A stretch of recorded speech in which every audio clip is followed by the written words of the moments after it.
ھدی للمتقین، یہ قرآن متقیوں کے لیے، اللہ سے ڈرنے والوں کے لیے ہدایت ہے۔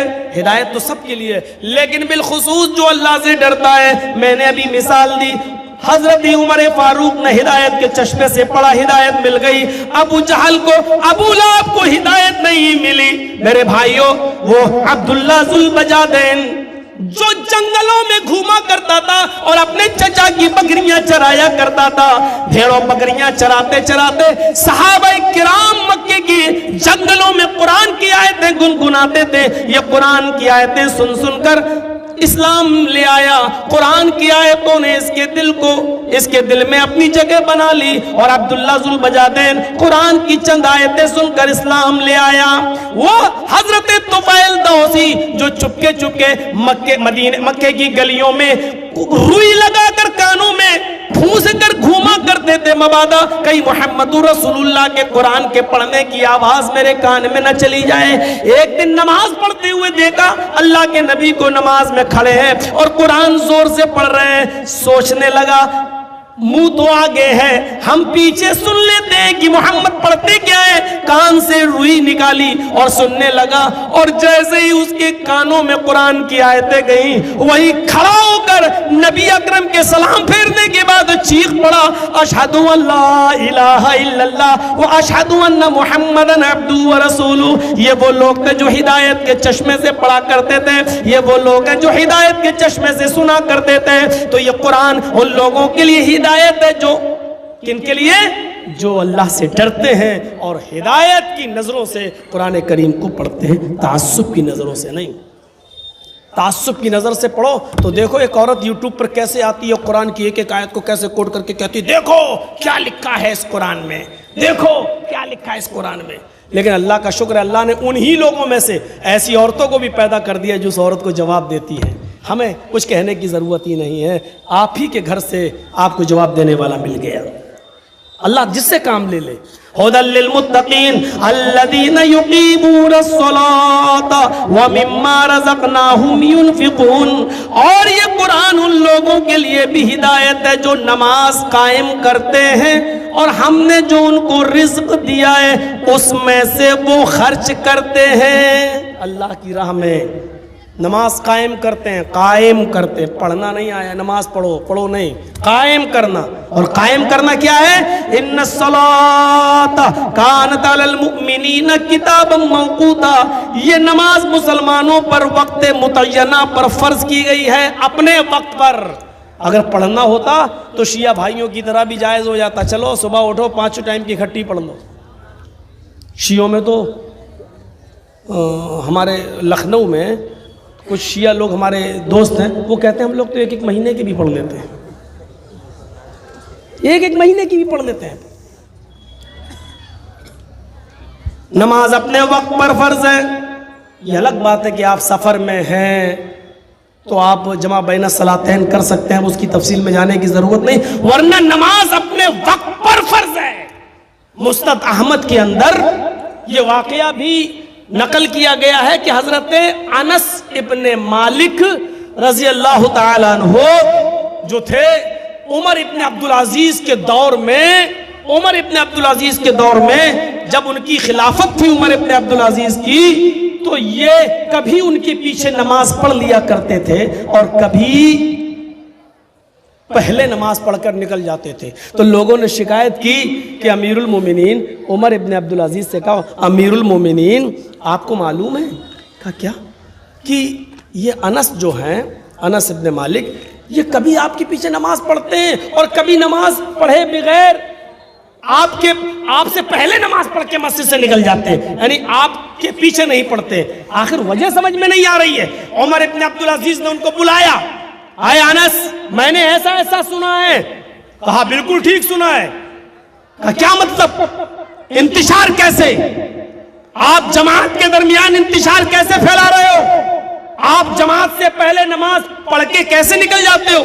یہ الگ بات ہے کہ جماعت ہو گئی چلو بعد میں آ کے پڑھ لو، لیکن جماعت سے پہلے تم نماز پڑھ کے کیسے نکل جاتے ہو؟ تو حضرت انس نے جو جواب دیا، مسند احمد میں آج بھی لکھا ہوا ہے، انس ابن مالک نے جواب دیا امیر المومنین